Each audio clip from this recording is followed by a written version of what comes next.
Well, ladies and gents, the Steam Workshop is finally open now that the full release of FM24 is out. So let's dive in and check out some new tactics.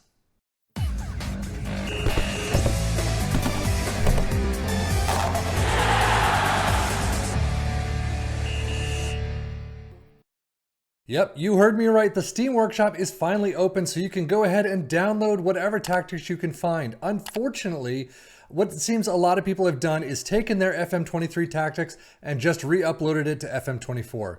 To be fair, it works, and we've covered a lot of the FM23 stuff before. We are probably going to do some rehashing of some of it, at least, see if they've been updated at all or anything like that. So we will be trying some out. And I do actually have a comment from a video past saying, can you please try this in FM24? So I'm going to try that one again. We're going to find it again and get that one done. But we are going to be checking out some old ones just to take a look at how they, interact with FM24 versus 23, if there's any difference. But today we are diving into the first time on the Steam Workshop for FM24. It is called Erik Ten Hag's Manchester United 235. There is a description on the page. There are a couple of screenshots. But basically saying this tactic plays like Erik Ten Hag's sides of the past, building on a 2-3 shape with inverted wingbacks tucking in to crowd the midfield and 2 10s with wingers either side, providing for a lone striker. So there's a little bit more information, not a whole lot. So starting out, it is a sweeper keeper in attack, 2 ball-playing defenders in defend, inverted wingbacks like we talked about in defend. You got a ball-winning midfielder in the central spot, inside forward in attack on the left, a winger in support on the right, attacking midfielder in support on the left, and an attacking midfielder in attack on the right, and in front, a pressing forward in attack. It's a positive mentality. In possession, you could see attacking width is fairly wide, approach play, underlap on the left and right, play out of defense, much shorter passing directness, tempo is slightly higher, mixed crosses, work the ball in the box, dribble less, and be more expressive. In transition, counter press, counter, distribute to the center backs, and take short kicks. And then out of possession, a high press line of engagement, a much higher defensive line, prevent short goalkeeper distribution, trigger press more often, step up more, and that is it. So how did it do for our 3 teams? Let's start out with the Premier Leagues and see how Liverpool did and Aston Villa. As you can see, Liverpool coming in third with 78 points, so definitely lower than what we've been expecting. Aston Villa was 75 points, so higher than what is expected of them. 23, 6, and 9, 99 goals for, though. Liverpool 93. So yet again, another attacking tactic. Defense probably had some issues with the Liverpool side. EFL Cup, unfortunately, losing to Tottenham 2-6. That is a dreadful result, and that kicked you out. Even though you won 4-1 at home, it just wasn't enough. However, they made up for it in the FA Cup by beating Manchester City 3-all on penalties, and you get 1 cup so far. Let's check out the Europa League. Well, unfortunately, Leipzig kicks you out. A 1-all draw away from home and a 0-1 loss at home knocks you out in the knockout playoff round in the first and second legs. However, all in all, it does look like they still had a pretty good season. 24 goals for Cody Gakpo. Salah with 20, Nunez with 20. You have a bunch of players in the double digits. That's fantastic to see. Szoboszlai with 18 assists, 17 for Diaz, 16 for Salah. Again, just playing lights out as usual. 7.35 average rating for Salah. Gakpo with a 7.3. Not too bad at all. We really haven't seen him do all that well in these tactics that we've been covering, but it's nice to see some actual contributions now. Well, EFL Cup for Aston Villa out in the third round immediately 0-0 on penalties against Middlesbrough.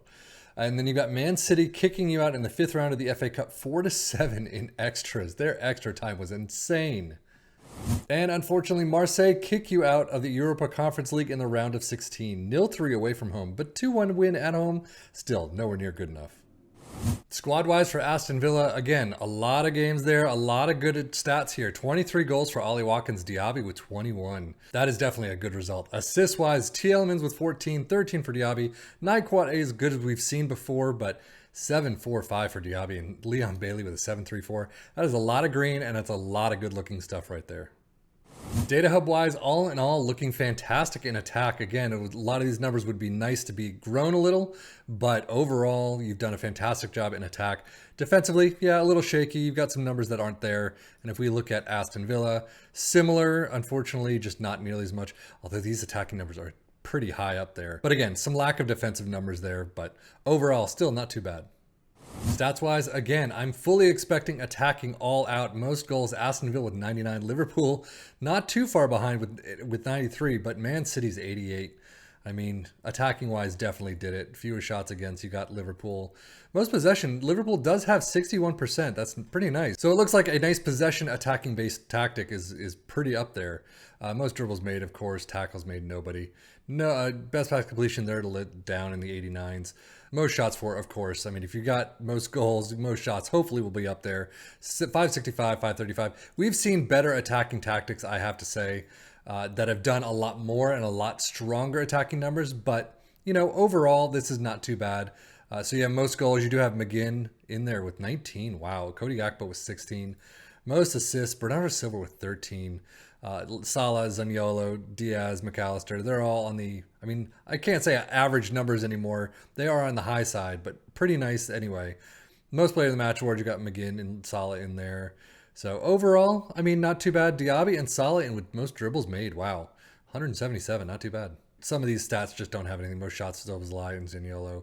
So as we head to the championship, you can see Ipswich Town do get promoted. Third place right now, 28, 9, and 9. 109 goals for. Tops of the league there. 93 points. Fantastic job. And they did make it into the playoffs. You can see they beat Southampton 4-3 in aggregate.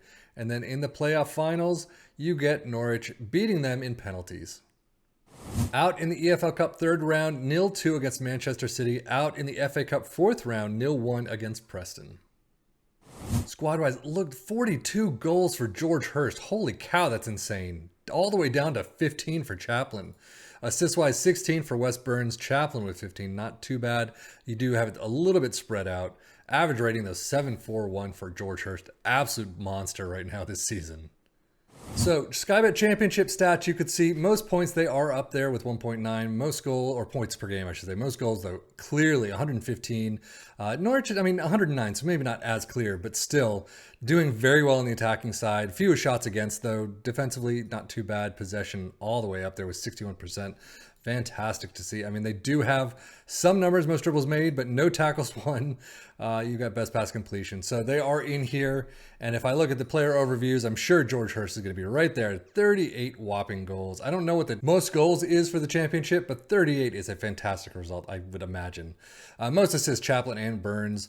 So again, you got a couple of players in there, Hurst in there, clearing all the way down though. Second place with 8. So I'm actually surprised with so many goals. You know, even though there are some missing numbers, I think this tactic did a fairly good job. If we go back to the Liverpool side and go to their league table, Aston Villa did a fantastic job. Ipswich Town did a fantastic job. Liverpool, a little, not so much with 78 points, definitely lower than their average that we've been seeing. But I think overall this tactic did work to a degree.